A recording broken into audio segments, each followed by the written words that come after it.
Hello बच्चों, आप सभी लोगों का अपने YouTube चैनल कुमार क्लासेस में स्वागत है। मैं शत्रुघ्न कुमार आज आप सभी लोगों को पढ़ाऊंगा बहुपद। तो चलिए स्टार्ट करते हैं। जैसा कि यहाँ पर दिया गया है बहुपद भाग 2। तो बच्चों ये बहुपद जो है आपके गणित के पुस्तक में दूसरा अध्याय है। इसमें हम आज हल करेंगे प्रश्नावली 2.1। तो चलिए बच्चों स्टार्ट करते हैं।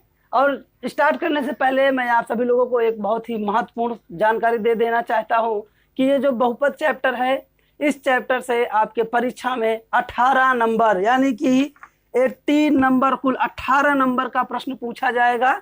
यदि आप चाहते हैं कि ये पूरा 18 का 18 आपको प्राप्त हो जाए तो मेरे साथ लगे रहिए और बहुपद के संपूर्ण अध्याय को पढ़िए।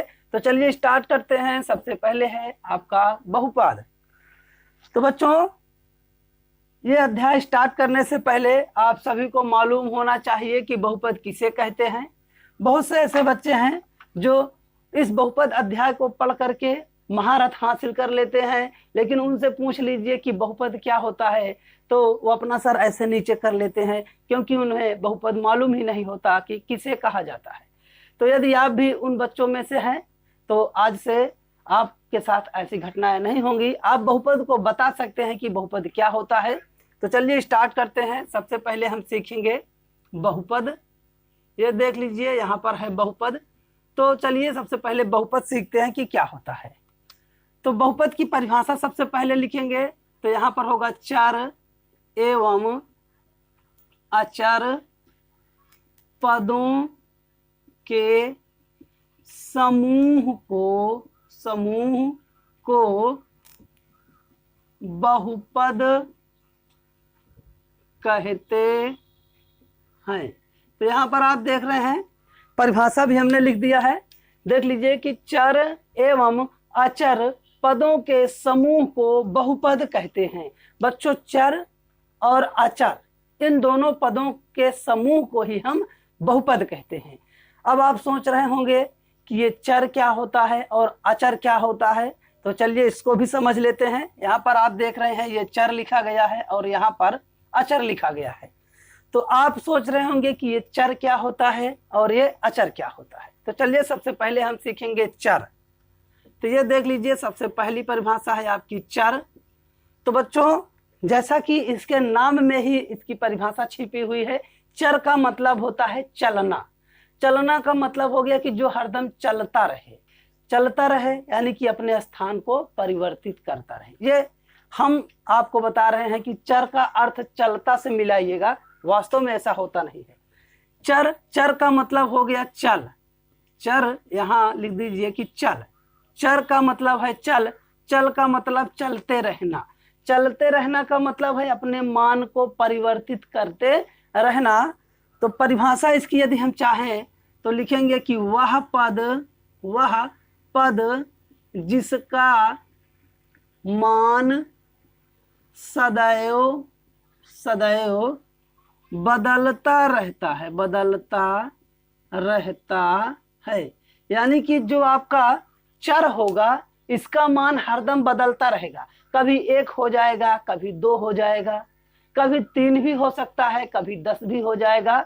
इस तरह से आप देखेंगे कि जितने भी चर होंगे उनके मान सदैव बदलते रहते हैं। जैसे यहाँ पर देख लीजिए कि जैसे आपका ले लीजिए x, y, z, a, b, c। आपने देखा होगा कि कहीं पर x का मान 1 आता है तो कहीं पर x का मान 2 आ जाता है, कहीं पर देखे होंगे 3 भी आ जाता है। देखते हैं y का भी मान इसी तरह से अलग अलग स्थानों पर अलग अलग होता है। z का मान भी अलग अलग स्थानों पर अलग अलग हो सकता है।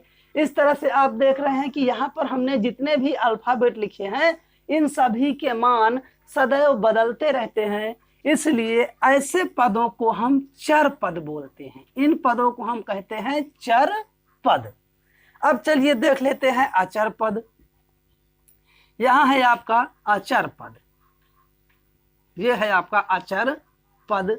अब सोच रहे होंगे कि ये अचर क्या है भाई। अचर का मतलब न चलना। अचर का मतलब जो चले ना, न चले का मतलब स्थिर रहेगा, ऐसे खड़ा रहेगा मौन धारण करके। जहां आप उसे खड़ा करवाएंगे वहीं जाकर खड़ा हो जाएगा। और अपने मान को बदलेगा नहीं, हर जगह वही मान होगा। जैसे आपकी संख्याएं हैं, पहले परिभाषा देख लेते हैं। वे पद जिनका जिनका मान सदैव समान रहता है, समान रहता है, अचर पद कहलाते हैं। तो बच्चों ऐसे पद जिनका मान सदैव समान रहता है अचर पद कहलाते हैं। तो अचर पद का मतलब है कि इनका मान कहीं बदलेगा नहीं, हर जगह सेम होगा। जैसे देख लीजिए इसका भी उदाहरण, जैसे आपकी संख्याएं, जितनी भी संख्याएं होंगी इनका मान सदैव सेम रहता है। जैसे 1 है तो 1 हर जगह 1 ही गिना जाएगा। 10 है तो इसको हर जगह हम 10 ही कहेंगे। ऐसा नहीं है कि कहीं पर इसको 20 बोलते हैं, इसको 20 हम कहीं नहीं बोलते, इसको हम 10 ही बोलते हैं। इसी तरह से आपका 5 आ जाए तो 5 चाहे x के साथ में हो चाहे y के साथ में हो, x 5 को हम 5 ही बोलेंगे, उसको हम 7 नहीं बोलेंगे। इस तरह से जो भी संख्याएं होती हैं ये संख्याएं आपकी अचर पद के अंतर्गत आती हैं। तो बच्चों आप समझ गए हैं कि चर क्या होता है, अचर क्या होता है और आपका बहुपद क्या होता है। तो इन सभी प्रश्नों के जवाब आप प्राप्त कर चुके हैं। अब हम चलते हैं आपको एक नया प्रश्न बताने, जिसमें आप सीखेंगे कि बहुपद कितने प्रकार के हो सकते हैं। तो चलिए उसको भी हम सीख लेते हैं कि बहुपद कितने प्रकार के होते हैं। तो चलिए बच्चों अब हम सीखने वाले हैं बहुपद के प्रकार। तो यहाँ आप देख रहे हैं कि बहुपद, यह है आपका बहुपद के प्रकार। तो चलिए अब हम देख लेते हैं कि बहुपद कितने प्रकार का होता है। तो बच्चों जो आपका बहुपद है ये 2 प्रकार का होता है। जो बहुपद है आपका ये 2 प्रकार का होता है। एक होता है चर बहुपद और दूसरा होता है आपका अचर बहुपद। तो यहाँ आप देख रहे हैं कि जो आपका बहुपद है ये 2 प्रकार का होता है। एक को हम कहते हैं चर बहुपद और एक को कहते हैं हम अचर बहुपद। तो चलिए सबसे पहले देखेंगे हम चर बहुपद क्या होता है। तो चलिए चर बहुपद के बारे में थोड़ी जानकारी लेते हैं हम सब। तो चर बहुपद में कि वे बहुपद जिनका मान सदैव बदलता रहता है। तो बच्चों वह बहुपद जिनका मान सदैव बदलता रहता है चर बहुपद कहलाते हैं। यानी कि जो चर वाले बहुपद होंगे उसमें सारी संख्याएं चर ही होंगी, जितने भी पद होंगे उसमें चर ही पद रहेंगे और ऐसे पदों को हम चर पद कहते हैं।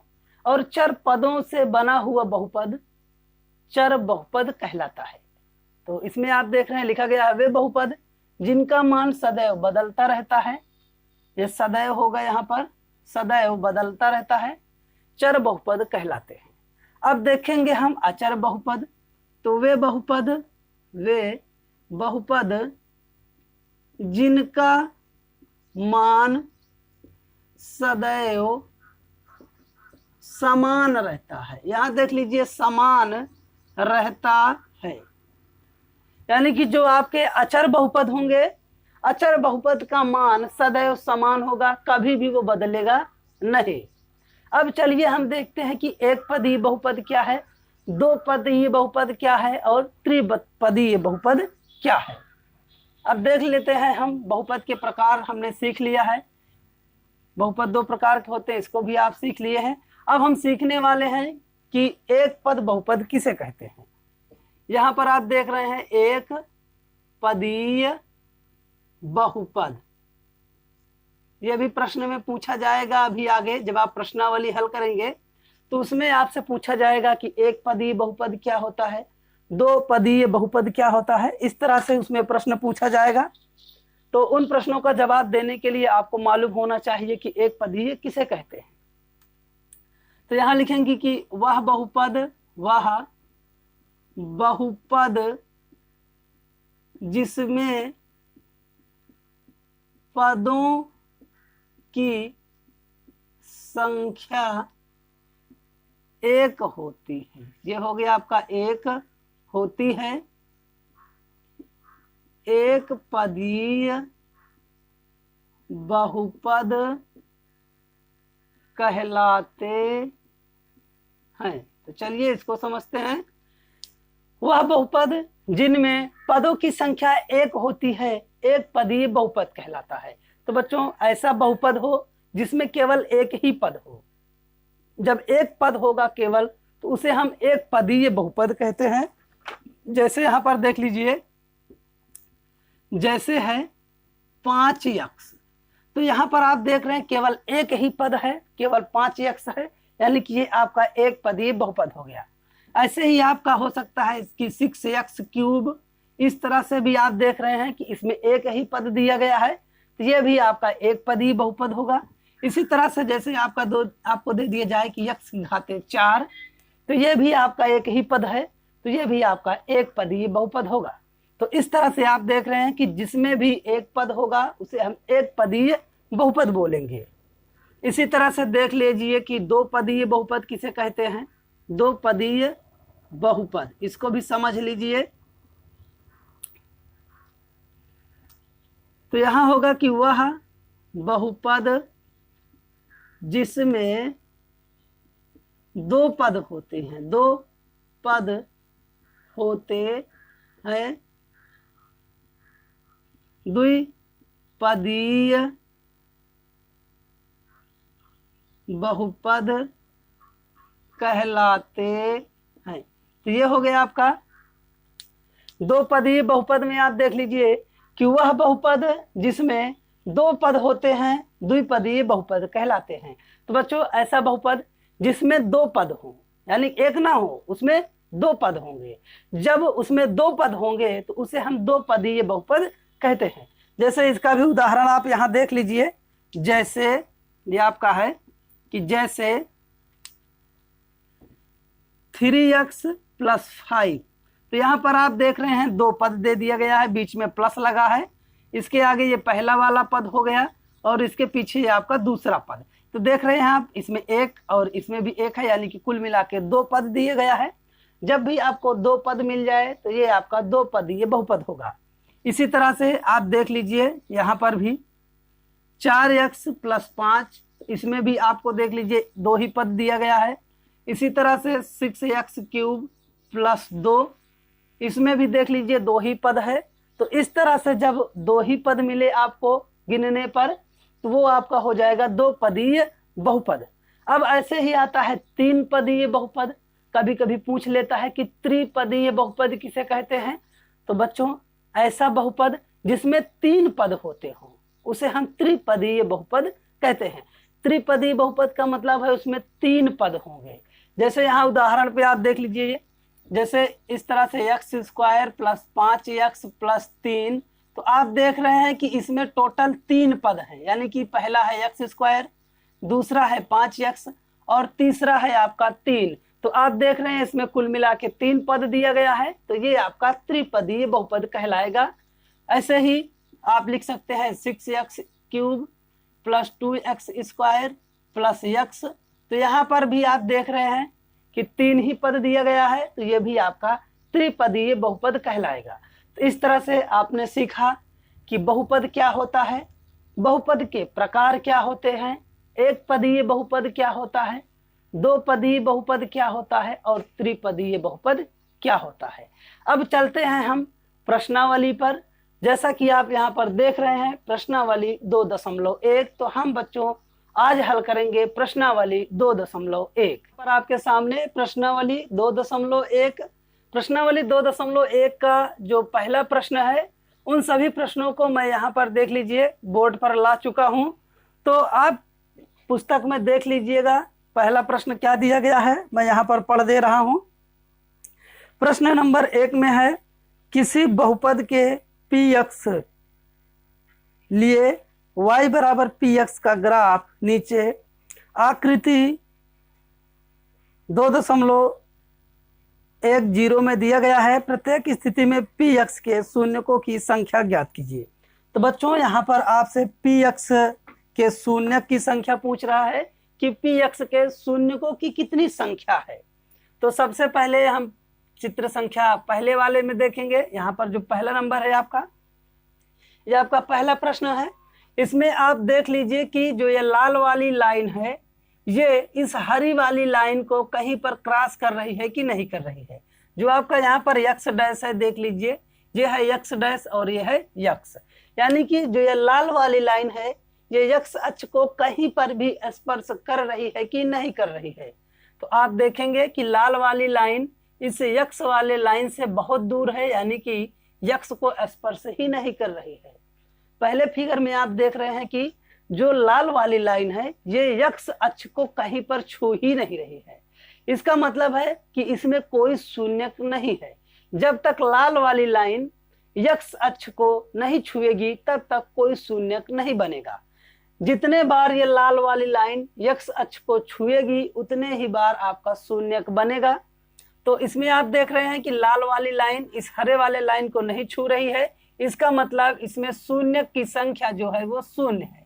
तो ये हो जाएगा शून्यक बराबर 0, यानी कि इसमें एक भी शून्यक नहीं है। अब चलिए दूसरे वाले फिगर में देखते हैं। तो यहाँ इस दूसरे वाले में देख रहे हैं कि ये जो आपका यक्स अक्ष है, यहाँ पर ये जो आपका यक्स अक्ष है ये इस यक्स अक्ष पर ये लाल वाली लाइन एक बार क्रॉस कर रही है, यानी कि यहाँ पर आप देखेंगे तो यहाँ पर यक्स को एक बार वो काट रही है, यानी कि इसमें शून्य की संख्या 1 होगी, क्योंकि लाल लाइन यक्स को एक ही बार काट रही है। यक्स अक्ष को लाल वाली लाइन जितने बार काटेगी उतना ही शून्यक बनेगा, ध्यान से समझिएगा। तो यहाँ पर देख रहे हैं कि यक्स वाली लाइन को ये लाल वाली लाइन एक ही बार काट रही है, यानी कि इसमें जो शून्यक होगा आपका वो होगा 1, यानी कि शून्यक बराबर हो जाएगा 1। क्यों 1 होगा? क्योंकि यक्स अक्ष को एक ही बार क्रॉस किया जा रहा है, यानी कि एक ही बार काटा जा रहा है, इसलिए शून्य की संख्या 1 होगी। ऐसे ही इसमें देख लीजिए तो ये जो लाल वाली लाइन आप देख रहे हैं ये यक्स अक्ष को 3 बार क्रॉस कर रही है। एक बार तो यहाँ पर क्रॉस कर रही है, दूसरे बार यहाँ क्रॉस कर रही है और तीसरे बार आप देख रहे हैं तो यहाँ क्रॉस कर रही है, यानी कि ये हो गया आपका पहला नंबर, ये दूसरा नंबर और ये हो गया तीसरा नंबर। तो इसमें 3 बार क्रॉस किया जा रहा है, इसलिए इसमें शून्य की संख्या होगी 3। तो यहाँ पर आप लिख दीजिएगा शून्यक बराबर 3। क्यों बच्चों? क्योंकि ये लाल वाली लाइन यक्स को 3 बार काट रही है, इसलिए इसमें शून्य की संख्या 3 होगी। अब आ जाइए यहाँ चौथे चित्र में। तो चौथे वाले चित्र में आप देख रहे हैं कि ये जो लाल वाली लाइन है यक्स अक्ष को 2 बार काट रही है। एक तो यहाँ काट रही है, एक यहाँ पर, तो ये हो गया आपका 1 और ये हो गया 2। तो इसका मतलब इसमें कितने शून्यक हैं आप सब लोग कमेंट करके बताइएगा। मैं इसको छोड़ दे रहा हूँ, इसको आप सभी लोग कमेंट करके बताइए कितने शून्यक हैं। चलिए आगे वाले में देखेंगे हम अब। तो इस वाले चित्र में आप देख रहे हैं कि जो ये यक्स वाली लाइन आपकी दिख रही है ये लाल वाली लाइन उसको कितने बार काट रही है, तो गिनिए। यहाँ पर 1 है, यहाँ पर 2, यहाँ पर 3 और यहाँ पर 4, यानी कि 4 बार यक्स को काटा जा रहा है, इसलिए इसमें शून्य की संख्या हो जाएगी आपकी शून्यक बराबर 4। तो ये हो गया आपका शून्यक 4। अब चलिए इसमें देखते हैं। तो यहाँ पर आप देख रहे हैं ये यक्स अक्ष है, इस यक्स अक्ष को लाल वाली लाइन एक बार यहाँ छू रही है, एक बार यहाँ पर और एक बार यहाँ पर। तो आप देखेंगे ये हो गया 1, 2 और ये 3, यानी कि जो इसमें शून्यक है उसमें शून्यक की संख्या हो जाएगी बच्चों 3। तो इस तरह से आप प्रश्नावली 2.1 को हल कर चुके हैं। आपको यदि वीडियो अच्छा लगा हो तो चैनल को भी सब्सक्राइब कर लीजिएगा, क्योंकि मैं आप सभी लोगों को 18 नंबर जरूर दिलवाऊंगा यदि आप मेरे साथ लगे रहते हैं। तो चलिए अब हम देखते हैं कि इसके आगे भी कोई प्रश्न दिया गया है कि नहीं दिया गया है। इसके आगे यदि प्रश्न होगा तो उसको भी हम बनाएंगे। तो चलिए भैया, इसमें अब आगे कोई प्रश्न नहीं दिया गया है। अब हम देखेंगे प्रश्नावली 2.2। यदि यह वीडियो आपको अच्छा लगा हो तो चैनल को सब्सक्राइब करके एक लाइक जरूर दीजिएगा, क्योंकि मैं आपके लिए मेहनत कर रहा हूं, तो आपका भी फर्ज बनता है। आपको समझ में आ रहा है तो लाइक जरूर कीजिए। अब हम देखेंगे प्रश्नावली 2.2। तो चलिए आज ही मैं उसको भी इंट्रोड्यूस करवा देता हूँ। प्रश्नावली हो सकता है आज समय कम पड़ जाए कि बच्चे आ जाएंगे तो मैं उनको पढ़ाऊंगा, वीडियो नहीं बना पाऊंगा। यदि मैं पूरा वीडियो नहीं बना पाऊंगा तो ये समझ जाइए कि अगला वीडियो मेरा जल्द ही आएगा। तो चलिए थोड़ा बहुत स्टार्ट कर देते हैं, उसके बारे में आपको मैं इंट्रोड्यूस करवा देता हूँ। यहाँ पर आ चुका है प्रश्नावली। यहाँ पर हम जो है 2.2 लिखना ही भूल गए थे, तो चलिए अब लिख देता हूँ मैं 2.2। तो बच्चों अब हम सीखेंगे प्रश्नावली 2.2। प्रश्नावली 2.2 को स्टार्ट करने से पहले बच्चों हम सीखेंगे कि किसी बहुपद के शून्यकों और गुणांकों में संबंध। तो बच्चों आप सभी लोग जानते हैं कि एक बहुपद क्या होता है। बहुपद में एक शून्यक होता है और दूसरा गुणांक होता है। तो चलिए सबसे पहले हम सीखेंगे कि गुणांक क्या होता है। यहाँ पर आप देख रहे हैं गुणांक। तो सबसे पहले हम सीखेंगे कि गुणांक वास्तव में होता क्या है। जैसे यहाँ पर आप देख रहे हैं, मैं यहाँ पर एक बहुपद लिख देता हूँ। यह है बहुपद। बहुपद का मतलब है कि चर एवं अचर पदों का समूह जिसमें एक से अधिक पद हो। यह हो गया आपका x² प्लस 3x प्लस 5। तो बच्चों ये आपके सामने एक बहुपद मैंने लिख दिया है। तो चलिए इस बहुपद में सबसे पहले हम सीखेंगे कि गुणांक किसे कहा जाता है। तो यहाँ पर आप देख रहे हैं कि x² के साथ में एक संख्या लिखी गई है, यानी कि x² के साथ आप देख रहे हैं तो यहाँ पर एक संख्या लिखी गई है। इसी तरह से यहाँ पर x के साथ में एक संख्या लिखी गई है। यहाँ पर कोई पद ही नहीं है, यानी कि x y z a b c d ऐसा कुछ भी यहाँ नहीं लिखा गया है। तो जिसके साथ कुछ भी ना लिखा जाए उसको कहते हैं हम अचर पद। अचर पद बच्चों, इसके साथ में कुछ भी नहीं है तो ये है अचर, चलेगा ही नहीं क्योंकि ये अकेला है। चलता कौन है? जब दो लोग होंगे तभी तो हम सब चलेंगे, चलते रहेंगे, बात करते रहेंगे। जब कोई अकेला होगा तो वो किसी स्थान पर जाकर बैठा होगा, यानी कि चलेगा नहीं। तो ये अकेला है इसलिए ये अचर है, यानी कि चलेगा फिरेगा नहीं, तो इसलिए हम इसको अचर कहते हैं। अब चलिए इन सभी में देख लेते हैं कि गुणांक क्या होता है। तो जैसे आपसे पूछा जाए x² का गुणांक, x² का गुणांक, तो बच्चों आप देखेंगे कि x² के साथ में कौन सी संख्या लिखी गई है। तो आप यहाँ बहुपद में देख लीजिए कि x² के साथ में 2 लिखा गया है। तो ये x² का गुणांक क्या होगा बच्चों? ये आपका 2 हो जाएगा। तो यहाँ लिखेंगे आप 2। तो x² का गुणांक आपसे पूछा जाएगा तो आप बताएंगे 2। इसी तरह से हो सकता है आपसे x का गुणांक पूछ ले, तो x का गुणांक जब पूछा जाएगा तो आप क्या बताएंगे? x का गुणांक पूछा जा रहा है यहाँ पर, तो क्या बताएंगे बच्चों? 3, यानी कि x के साथ में 3 संख्या लिखी गई है, यानी कि संख्या 3 लिखी गई है, इसलिए x का गुणांक हो जाएगा 3। इसी तरह से मैं आप सभी लोगों के लिए एक प्रश्न छोड़ के जा रहा हूँ, जिसमें आप सभी लोग कमेंट करके बताइएगा कि x² का गुणांक क्या होगा और x का गुणांक क्या होगा। यह है आपका 5x² प्लस 3x प्लस 8। इस बहुपद में आप सभी लोग बताइएगा कि x² का गुणांक क्या है। x² का गुणांक बताना है आपको और x का गुणांक आपको बताना है। तो जितने लोगों को समझ में आया होगा वो सभी लोग जरूर कमेंट करके बताएंगे कि x² का गुणांक क्या है और x का गुणांक क्या है। तो चलिए अब हम इसके आगे सीखेंगे कि शून्यक क्या होते हैं और शून्यक और गुणांक के बीच में क्या संबंध होता है। इसके आगे अब हम चलिए सीखते हैं। आप लोगों को मैं एकदम शुरू से यानी कि 0 लेवल से बहुपद पढ़ा रहा हूं।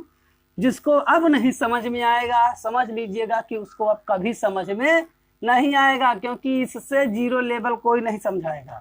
मैं आप सभी लोगों को एकदम 0 लेवल से पढ़ा रहा हूँ। तो चलिए अब हम सीखने वाले हैं शून्यक और गुणांक के बीच में क्या संबंध होता है, इन दोनों का आपस में संबंध क्या है। तो चलिए हम सबसे पहले देखेंगे शून्यकों का योग। बच्चों ये आपके सामने आ चुका है, शून्यकों का योग। यह हो गया आपका शून्यकों का योग। इसी तरह से हम सीखेंगे शून्यकों का गुणनफल। ये दो चीजें हम आज सीखेंगे। पहला है शून्यकों का योग और दूसरा है आपका शून्यकों का गुणनफल। तो चलिए इन सभी को पहले हम सीख लेते हैं। बराबर करके लिखिएगा ऐसे। तो आप सोच रहे होंगे कि ये शून्य का योग और शून्य का गुणनफल क्या है। तो बच्चों यहाँ पर सबसे पहले मैं आपको परिचित कराऊंगा कि ये जो दो घात बहुपद होता है उसे इस तरह से लिखा जाता है। ये देख लीजिए, ये आपका दो घात बहुपद है, यानी कि इसमें यक्स स्क्वायर और यक्स और एक अचर पद होता है। तो यक्स स्क्वायर के साथ में हमेशा जो ए होगा वो गुणा किया जाता है और यक्स के साथ में आपका बी होगा। इसको आप ध्यान से देख लीजिए कि यक्स स्क्वायर के साथ में हरदम ए लिखा रहता है और यक्स के साथ में आपका सदैव बी लिखा रहता है। अब हम चलेंगे शून्यकों का योग। शून्यकों का योग हो जाता है बच्चों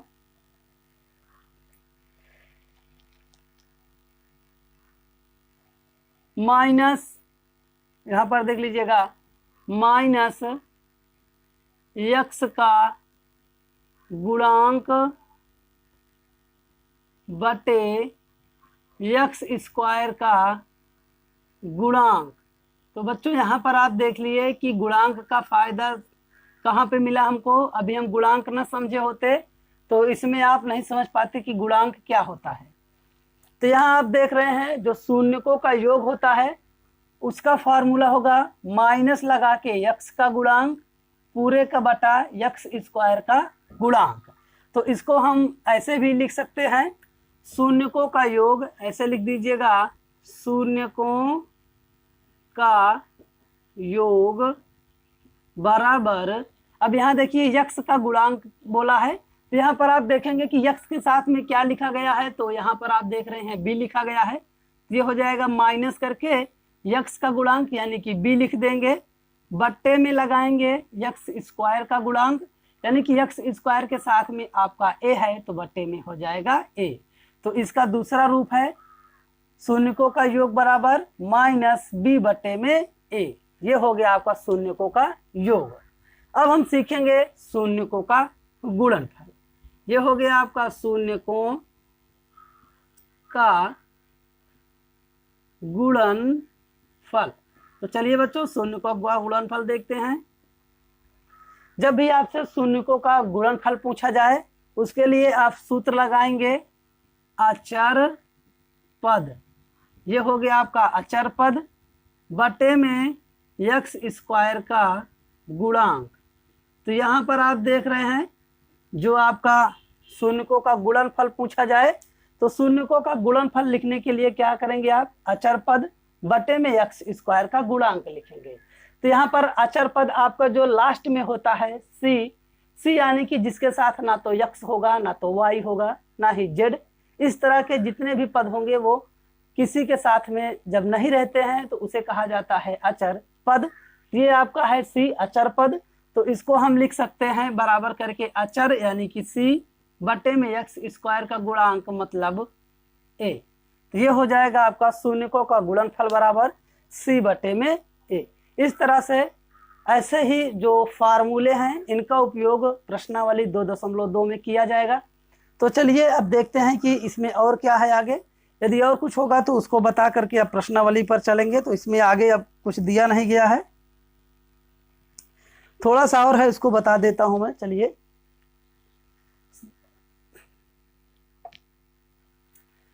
थोड़ा सा और इंट्रोडक्शन आपको देना है, एक चीज छूट गया था उसको देख लीजिए। यहां तक आपको समझ में आ गया होगा। अब हम आगे देखेंगे। अब मान लीजिए कि किसी दो पद में दो पदीय, यहाँ पर देखिए दो पदीय बहुपद, ये देख लीजिए दो पदीय बहुपद में जो शून्यक होते हैं, एक शून्य को कहा जाता है अल्फा और दूसरे शून्य को कहा जाता है बीटा। तो ये आपके बहुपद में शून्यक होंगे। यदि दो पदीय बहुपद है यानी दो पदीय, क्या हम इसको लिख देते हैं दो घात बहुपद।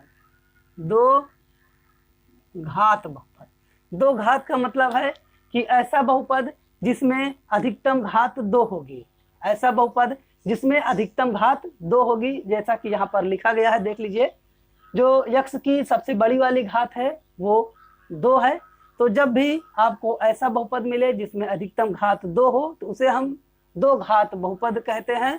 ऐसे बहुपदों में दो शून्यक होते हैं, पहला शून्यक होता है अल्फा और दूसरा शून्यक होता है बीटा। तो चलिए इसका उपयोग कहाँ होगा उसको देख लेते हैं। जैसे शून्यकों का योग कहा जाए तो उसको कहते हैं अल्फा प्लस बीटा, इसे कहते हैं शून्यकों का योग।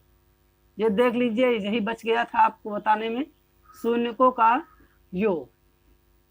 यदि इस तरह से लिखा जाए अल्फा प्लस बीटा करके तो इसका मतलब है शून्यकों का योग, यानी कि पहला वाला शून्यक दूसरे वाले शून्यक से जोड़ा जा रहा है, यानी कि योग किया जा रहा है। यदि आपको इस तरह से मिल जाए कहीं पर अल्फा इंटू बीटा तो इसको बोला जाता है शून्यकों का गुणनफल। यह है आपका गुणनफल। तो इस तरह से आप देख रहे हैं कि अल्फा प्लस बीटा होगा तो शून्यकों का योग कहेंगे, अल्फा इंटू बीटा होगा तो शून्यकों का गुणनफल कहेंगे। तो चलिए अब हम चलते हैं प्रश्न पर और जल्दी से एक दो प्रश्न हल कर लेते हैं क्योंकि टाइम बहुत कम बचा है। फिर अगला वीडियो आपको अगले दिन जरूर मिलेगा। दिए गए बहुपद का शून्यक ज्ञात करना। जैसे कि आपको एक बहुपद दे दिया जाए, उस बहुपद का आप शून्यक कैसे ज्ञात करेंगे। तो चलिए स्टार्ट करते हैं। जैसा कि आपके प्रश्नावली 2.2 में पहला प्रश्न भी दिया गया है कि निम्न द्विघात बहुपद के शून्यक ज्ञात कीजिए और शून्यकों तथा गुणांकों के बीच संबंध के सत्यता की जांच कीजिए। जैसा कि यहाँ हमने बताया भी है कि बहुपद का शून्यक ज्ञात करना है, यानी कि आपको एक बहुपद दिया जाएगा, उस बहुपद को हम हल करेंगे, हल करके उसका शून्यक ज्ञात करेंगे। तो चलिए स्टार्ट करते हैं। पहला प्रश्न यहाँ बोर्ड पे आ चुका है, देखिए ये आपका पहला प्रश्न है। पहले प्रश्न का जो फर्स्ट नंबर है उसको देखेंगे। यह है x square minus 2x minus करके 8। ये आपका पहला प्रश्न है, इसको आप ध्यान से देखिएगा, निश्चित ही आपको समझ आएगा। और कहीं पर समझ में ना आए तो आप कमेंट बॉक्स आपका खाली है, कमेंट कर दीजिएगा। यह है आपका x square minus 2x minus 8। तो हम इसमें कुछ निश्चित बातों का ध्यान करते हुए हल करेंगे। तो सबसे पहले हमको देखना है मध्य वाले पद को। यहाँ पर आप देख रहे हैं लिखा गया है 2 और यहाँ पर लिखा गया है 8। तो बच्चों इसी 2 को हम ऐसे दो भाग में विभाजित करेंगे कि दोनों का आपस में गुणा किया जाए, यानी कि जो दो भाग होंगे उन दोनों भागों को आपस में गुणा कर देंगे तो 8 मिलना चाहिए। और यहाँ पर देखिए घटाना है, माइनस के चिन्ह लगा है, तो घटाने पर आपको 2 मिलना चाहिए, यानी कि जो आपका ये 2 है इसे ही हम दो भागों में तोड़ेंगे। ये इसका मतलब नहीं है कि यहाँ पर 3 लिखा रहेगा 3 भाग में तोड़ना है, ऐसा मत कीजिएगा। इसे हम 2 ही भाग में तोड़ेंगे, चाहे यहाँ पर कोई भी संख्या लिखी गई हो। तो यहाँ पर 2 है तो सबसे पहले हम क्या करेंगे, जो ये 8 दिया गया है इसका गुणनखंड करेंगे। तो 8 यहाँ पर है, देख लीजिए, गुणनखंड करते हैं तो 2 चौका 8 होगा, 2 दूनी 4 होगा और 2 एक का नाम 2 होगा। तो यहाँ पर आप देख रहे हैं जब 8 को आप 2 भागों में विभाजित करेंगे या 3 भागों में तो आपको इस तरह से मिल जाएगा। ऐसे यहाँ पर देख लीजिए बन गया है। अब इसे चलिए सेट कीजिए, किसी तरह से सेट करने पर 8 आ जाएगा। तो 2 दूनी, यहाँ पर देखिए तो 2 दूनी 4 और गुणे करके 2 आपका जो बचा है, यानी कि 4 दूनी कितना मिलेगा आपको, 8 मिल जाएगा। और 4 में से 2 को हम घटा देंगे यदि तो हमको मिल जाएगा 2।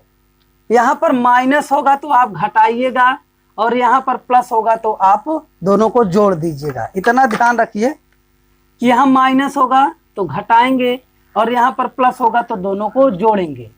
यहाँ माइनस था इसलिए हमने दोनों को घटाया है, तो घटाने पर हमको 2 मिला, यानी कि 4 दूनी 8, 4 में से 2 घटाएंगे तो हमको मिलेगा 2।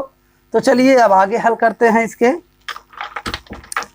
तो यहाँ इसको एक्स स्क्वायर है तो ऐसे ही एक्स स्क्वायर लिख देंगे, माइनस है तो माइनस लगाइएगा, यहाँ माइनस रहेगा तो माइनस, प्लस रहेगा तो प्लस और ब्रैकेट बना दीजिए।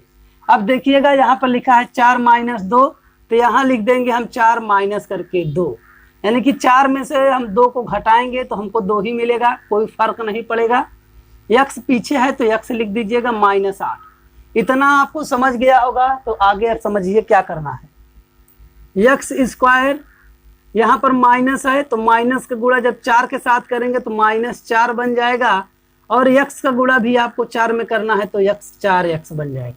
यानी कि यक्स का गुणा 4 में कर दिए तो 4x मिला, और माइनस का गुणा 4 में कर दिए तो हमको -4 मिल गया। अब देखिए ये माइनस है और यहाँ भी माइनस, तो माइनस माइनस गुणा करेंगे तो प्लस, और ये हो जाएगा आपका 2, गुणा कीजिएगा यक्स का तो 2x। यानी कि बारी बारी हमने अंदर गुणा किया यक्स का 4 के साथ तो 4x, फिर 2 के साथ कर दिया तो 2x, माइनस में ये हो गया आपका 8। इतना समझ में आया होगा। अब इन दोनों में हम कॉमन लेंगे। कॉमन का मतलब है कि ऐसी संख्या जो दोनों के साथ में हो, या ऐसा चर पद जो दोनों के साथ में हो।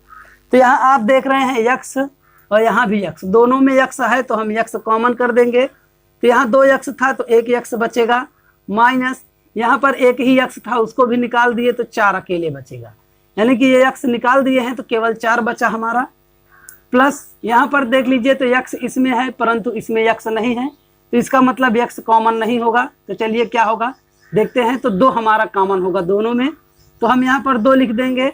तो यहाँ पर 1 ही 2 था, निकल गया, यक्स बचा, माइनस। अब क्या करेंगे कि यहाँ कौन सी संख्या लिखें, इसको लिखने के लिए क्या करेंगे हम कि ये जो 2 है इसे से 8 में भाग कर दीजिए। तो 2 से 8 में भाग करेंगे तो आपको मिलेगा 4, जो कि यहाँ पर लिख देंगे। इतना हो गया। यहाँ पर देखिए x -4 और x -4 दोनों में है, तो हम इसको x -4 को कॉमन कर देते हैं। तो आपका बचेगा, जैसे यहाँ से x -4 निकाले हैं तो यहाँ आपका बचा है x, और यहाँ से भी हमने x -4 को बाहर किया है तो +2 बच गया। इस तरह से आप देख रहे हैं। अब यहाँ बराबर में आपका 0 था जो कि लिखना भूल गया था, ये बराबर में 0 है सभी के ये। तब क्या करेंगे कि x -4 का पहले 0 के साथ लिखेंगे, यानी कि x -4 बराबर में लिखेंगे 0, और x बराबर जब आप 4 को दूसरी साइड में ले जाएंगे तो आपको मिलेगा प्लस में 4। ऐसे ही x + 2 बराबर में 0 लिखना है, x बराबर 2 को दूसरी तरफ ले जाएंगे तो हमको मिलेगा माइनस में 2। जब इधर प्लस होगा तो दूसरी तरफ माइनस में हो जाएगा, और इधर माइनस में होगा तो दूसरी तरफ जाके वो प्लस में हो जाएगा। इतना याद रखिएगा कि जब एक तरफ प्लस में हो संख्या तो दूसरी तरफ ले जाते हैं तो वो माइनस में हो जाती है, और यदि इधर माइनस में है तो दूसरी तरफ वो प्लस में हो जाएगी। तो यहाँ आप देख रहे हैं कि x बराबर 4 मिला है और x बराबर में -2, यानी कि जो इसके शून्यक हैं वो है 4, -2। तो यहाँ आप देख लीजिए, लिख देता हूं मैं, ये यहाँ पर शून्यक, यानी कि ये हो गया आपका शून्यक बराबर 4, -2, ये हो गए आपके शून्यक। तो इस तरह से आपने देखा कि कितने आसान तरीकों से हमने शून्यक को निकाल लिया है। अब हम हल करेंगे शून्यक एवं क्या हल करना था देख लेते हैं, एक बार भूल गए भाई। शून्यकों तथा गुणांकों के बीच संबंध निकालेंगे। तो चलिए यहाँ हम देख लेते हैं शून्यकों एवं गुणांकों के बीच संबंध।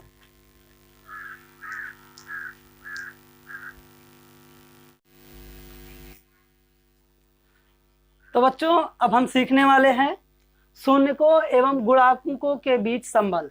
जैसा कि हमने इसके पहले शून्यक निकाला था, तो अब हम देखने वाले हैं कि शून्यक और गुणांक के बीच में क्या संबंध होता है।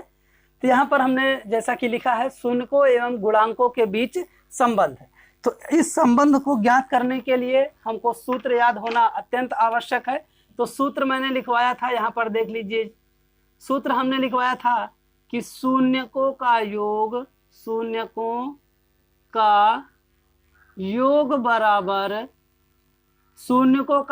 बराबर यहाँ देखिएगा होता है -x का गुणांक बटे x² का गुणांक। यही होता है बच्चों दोनों के बीच संबंध। ये जो संबंध होता है यहाँ पर मैंने लिखा है कि शून्यकों का योग बराबर -x का गुणांक बटे x² का गुणांक। बच्चों x का गुणांक और x² का गुणांक निकालने के लिए हमको समीकरण याद होना चाहिए। तो यहाँ पर मैं समीकरण लिख देता हूँ। समीकरण था आपका x² - 2x - 8, यही आपका समीकरण था। तो इसमें सबसे पहले हम निकालेंगे कि x का गुणांक क्या है। तो x का गुणांक निकालने के लिए आप क्या करेंगे कि x के साथ में जो संख्या लिखी होगी वही आपका गुणांक है। तो यहाँ पर देख लीजिए x के साथ में -2 लिखा गया है, तो x का गुणांक होगा -2। तो चलिए हम x के स्थान पर मान रखेंगे। जैसा कि यहाँ माइनस है तो सबसे पहले आप माइनस लगाइएगा, फिर ब्रैकेट x का गुणांक, x का गुणांक आपका -2 है तो यहाँ लिख देंगे -2, पूरे का बटा लगाइएगा। x स्क्वायर का गुणांक, तो हमको x स्क्वायर के साथ में जो संख्या लिखी होगी उसको लिखना है। तो यहाँ पर आप देख रहे हैं कि x स्क्वायर के साथ में कोई संख्या नहीं है। जब कोई संख्या ना हो तो वहाँ पर 1 लिखेंगे। यहाँ पर कोई संख्या नहीं है, इसका मतलब यहाँ पर 1 लिखा गया है। तो x स्क्वायर का गुणांक हम क्या लिखेंगे? 1 लिखेंगे, यानी कि x स्क्वायर के साथ कोई संख्या नहीं है तो वहाँ पर 1 लिखेंगे। तो यहाँ लिख दिया है 1। अब चलते हैं आगे की तरफ। जो यहाँ पर दिया गया है शून्यकों का योग। शून्यकों का योग का मतलब है बच्चों पहला शून्यक प्लस करके दूसरा शून्य। तो हमारा पहला शून्यक है, यहाँ पर देख लीजिए 4, प्लस करके दूसरा वाला शून्यक देख लीजिए दिया गया है -2। हम इतना लिख दिए हैं। अब ये हो जाएगा 4 प्लस और माइनस का गुणा करेंगे तो -2 बराबर, ये माइनस माइनस हो जाएगा +2 बट्टे में 1। 4 में से 2 को घटा देंगे तो हमको मिलेगा 2 बराबर 2 में हम 1 से भाग करेंगे तो आपको मिलेगा 2। इस तरह से आप देख रहे हैं कि शून्यकों का जो योग था दोनों तरफ आपका बराबर मान आया है, यानी कि x का गुणांक और x स्क्वायर का गुणांक शून्यकों के योग के बराबर होना चाहिए, जो कि यहाँ पर है। इसका मतलब हमने जो शून्यक निकाला है ये सही है। इसी तरह से हम निकालेंगे शून्यकों का गुणनफल। उसको भी देख लीजिए कि शून्यकों का गुणनफल कैसे होगा। अब देखेंगे हम शून्यकों का गुणनफल। ये हो गया आपका शून्यकों का गुणनफल। तो चलिए शून्यकों का गुणनफल देखते हैं क्या होता है। जैसा कि हमने बताया था शून्यकों का गुणनफल बराबर होता है अचर पद बटे x स्क्वायर का गुणांक। बच्चों यही होता है फार्मूला, मैंने इसको आपसे पहले ही डिस्कशन कर लिया है। अब यहाँ है शून्यकों का गुणनफल, यानी कि शून्यक जो हमारे हैं उन दोनों का गुणा करना है। तो पहला शून्यक है आपका 4, उसको लिख दीजिए, फिर गुणा करके दूसरा वाला शून्यक, तो दूसरा शून्यक है आपका -2 बराबर, यहाँ है अचर पद। अचर पद का बच्चों जिसके साथ कुछ भी ना हो, यानी कि अकेला हो, तो अकेला है आपका -8, तो यहाँ लिखेंगे -8 बटे में x स्क्वायर का गुणांक। तो आपने x स्क्वायर का गुणांक पहले ही निकाला था कि 1 होगा, तो यहाँ पर हम लिख देंगे 1। अब 4 और 2 का गुणा कीजिए तो -8 होगा, इधर भी 8 में 1 से भाग कराएंगे तो आपको मिलेगा -8। तो यहाँ भी आप देख रहे हैं दोनों तरफ का मान बराबर हो गया। तो इस तरह से जो शून्यक हमारे हैं ये है आपके 4, -2, और उनके बीच का जो संबंध है उन दोनों संबंधों को हमने निकाला कि शून्यकों के गुणनफल का संबंध यहाँ निकाले हैं। इसके पहले हमने शून्यकों का योगफल वाला संबंध निकाला था। इसी तरह से आपको अन्य प्रश्नों को हल करना है। यदि आप प्रश्न हल ना कर पाएं तो कमेंट कीजिएगा, मैं आप सभी लोगों को संपूर्ण अध्याय हल करवा दूंगा, क्योंकि आज समय बच्चों बहुत ही कम है। इसलिए अब वीडियो मेरा यहीं पर समाप्त होता है, और इसका जो शेष बचा हुआ प्रश्न है ये आपको अगले वीडियो में मिलेगा।